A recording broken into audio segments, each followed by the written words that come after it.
I used to be really shy with who I shared my Bolivian culture with. I remember this one time, I invited my friend over, and I was so excited to share my favorite family dish with her. To my surprise, her reaction was not great. For the first time, I felt embarrassed about my culture. This food was comfort for me. It was my home, it was my safe place, and I no longer wanted to share it with anyone. This family dish is an example of generations of combined recipes. My mom made an effort to continue those traditions, but of course she had to get creative and use the limited ingredients that she could find here in the US. My name is Vanessa Acosta, and I am a Bolivian-American living in Los Angeles. This is what life is like for a kid of immigrants. This is Kawsaypac, an ode to life. Coming back to Bolivia as a 33-year-old, I came back with this sort of desperation. I have one last living grandparent, and she's 95 years old and is the last Quechua-speaking person in my family. And I never thought that at 33 years old, I would still have a lot of complicated thoughts and unanswered questions about my identity.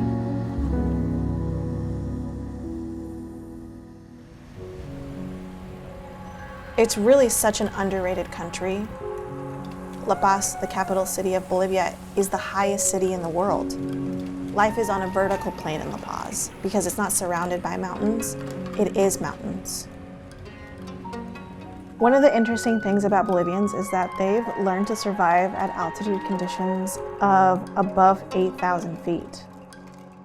And this is actually a result of more oxygenated blood and bigger lungs. They call this evolutionary modification. So in a way, Bolivians are kind of superhumans.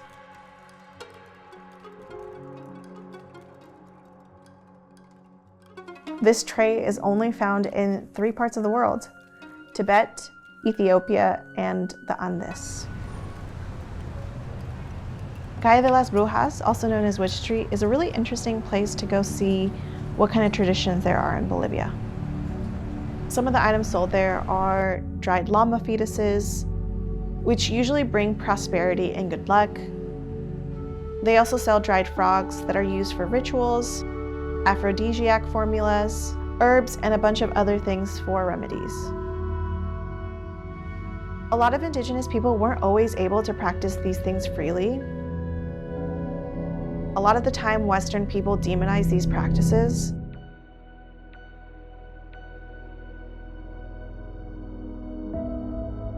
But with indigenous practices, a lot of it is really rooted in respecting the nature around us and working with La Pachamama.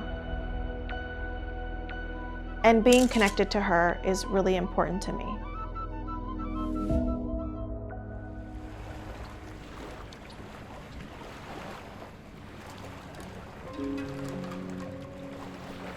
They say the birthplace of the sun is in Bolivia. If you let nature connect, you start to feel the energy all around you.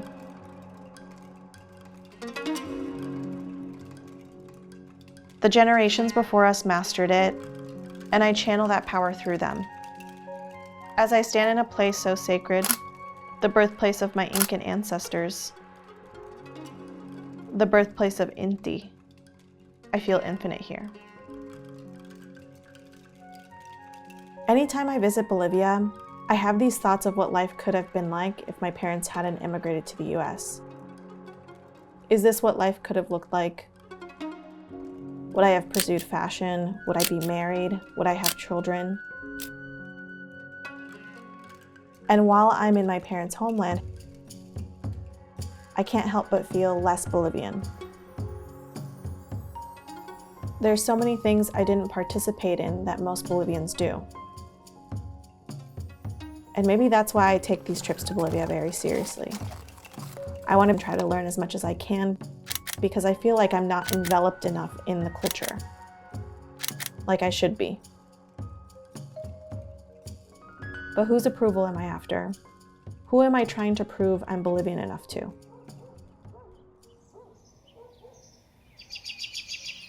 Studies show that kids of immigrants actually have the highest rates of depression.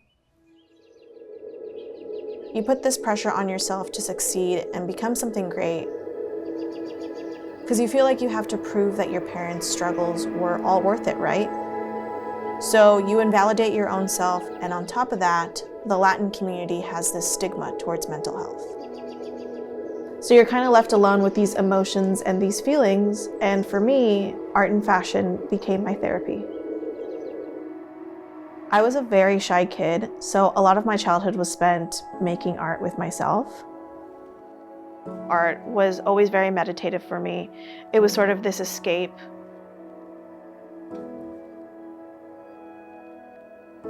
I've always gravitated towards super colorful and print-heavy fabrics. That's what I've always loved about Bolivian textiles, which ultimately led to me combining both my art and culture.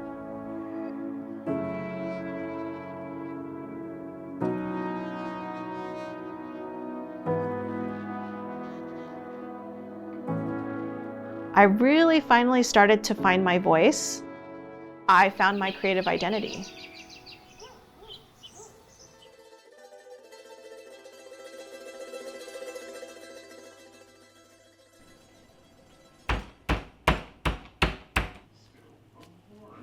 One of my favorite dishes is a mix of a bunch of Bolivian recipes. It's a combination of pastel de quinoa, which is a quinoa casserole dish,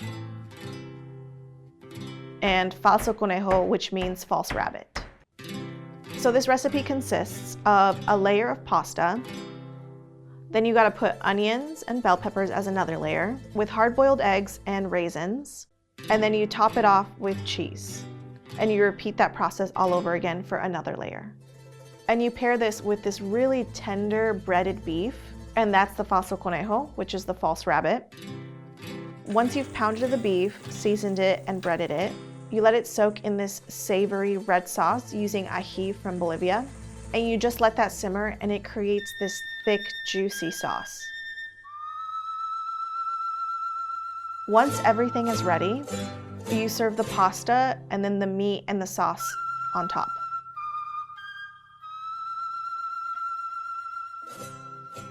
I think immigrants have to try really hard to maintain traditions when they move to a new country. And it's this fight to preserve what they left behind. So our parents tried their best to keep details of their traditions and culture while also adopting new ones. And that's just how immigrant families have to adapt. Mi nombre es Vanessa Acosta Morales, nacida en julio 5 de 1954, nacida en la ciudad de Oruro, Bolivia.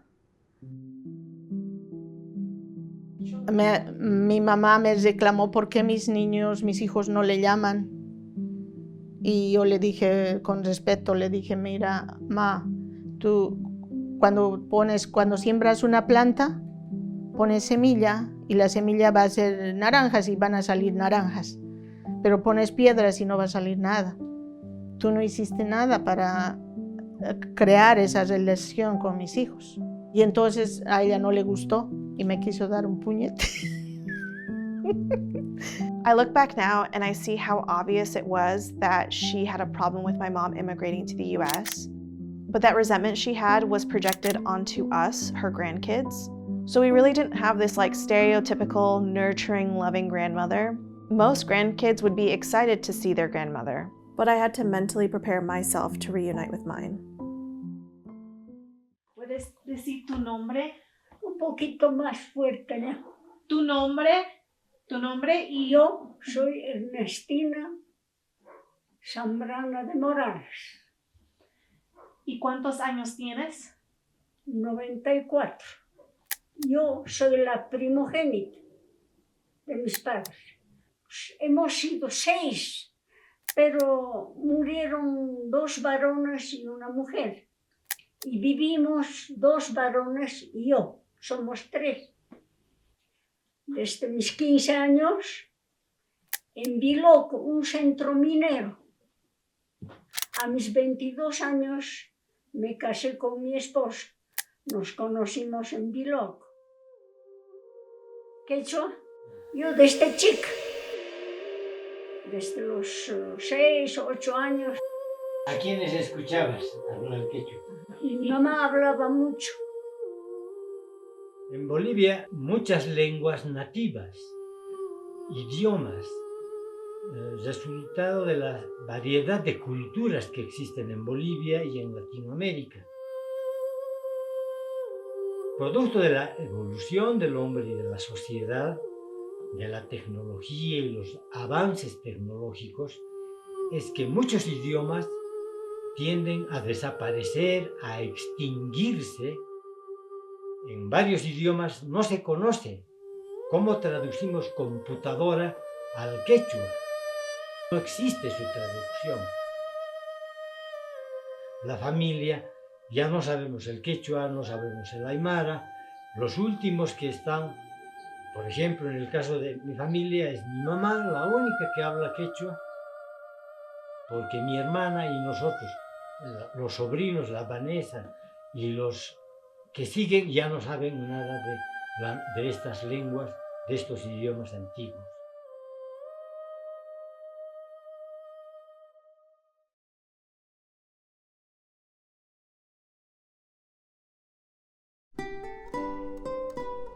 After sitting down and hearing her life story, I think for the first time I was finally able to understand who this woman is and why she is the way that she is. She had a hard life and had built this hard shell around her to protect herself, and I could see that. And she finally saw me as a granddaughter who just wanted to be seen and loved. It felt warm and safe being around her. This was a completely new experience for me, and I think I know the woman before me a little bit better now. After our talk, she opened up her photo albums to me. I was able to see what my ancestors looked like and learn about their stories for the first time. I always felt disconnected with my Indigenous roots. Seeing these family photos actually helped me learn a little bit more about my history, and I feel like so many of my questions have finally been answered. Oh, you want to wrap? You want to make a necklace like that? Yes. Okay, I'll show you. Just getting it.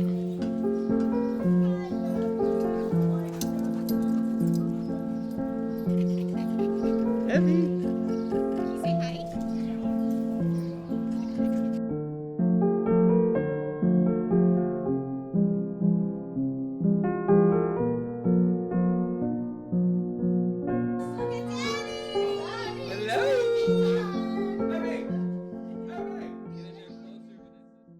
When I began to do my internal work to unlearn my generational trauma, I started to see my parents in a whole new way. Our parents didn't have the time to sit down and be in their feelings and dissect the whys of life. Nuestra prioridad para nosotros era salir adelante. El tener para pagar la renta, para comer, no teníamos tiempo para pensar en qué hizo mi mamá o qué no hizo y qué hice yo, no había tiempo. When I told my mom I started going to therapy, she said that she didn't believe in it, that I should just go to church. Latin parents have this habit of ignoring familial issues and just being avoidant on addressing things. And when you try to verbalize this stuff to them, they just can't seem to understand. Whatever problems I have in my life when I am an adult, I won't tell my parents. Why? Because they will suffer for me. What's different about our generation is that we're actually taking the time to feel our feelings and do that internal work to heal.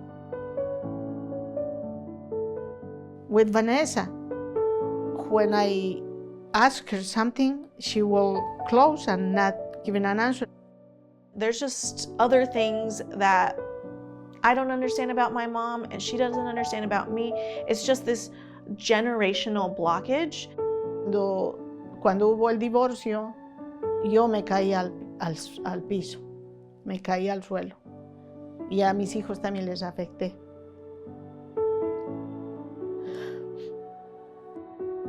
I was trying to kill myself. Me levanté y seguí adelante en este mundo, llevando un pequeño negocio que tenemos ahí, con mucha dificultad, porque en este mundo también hay gente que discrimina a la mujer. Cuando hay un hombre detrás de ti y este hombre hace todo, nadie ve que tú estás ahí como mujer, haciendo que este hombre funcione como está funcionando. We don't have to have this toxic mother and daughter relationship. I have to check myself too and remember to stay open.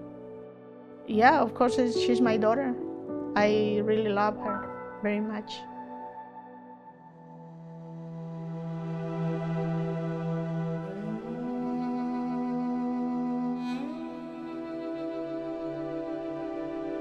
I have one last living grandparent left.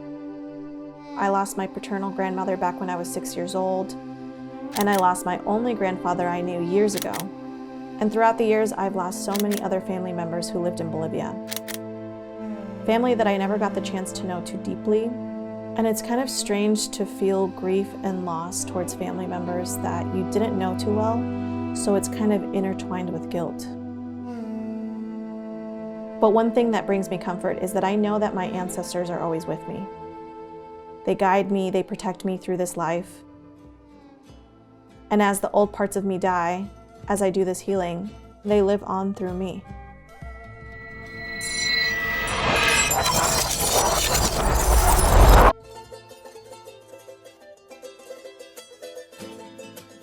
Once I started to peel back the layers of my history, I started to understand myself more, and I also started to understand the people that came before me.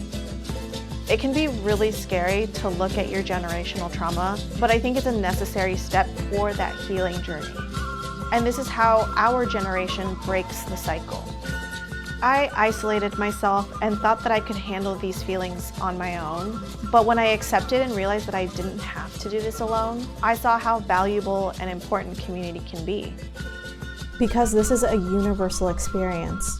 And now I have this newfound empowerment to continue this journey, because pinpointing my identity will never be definite. And it's going to evolve throughout my life.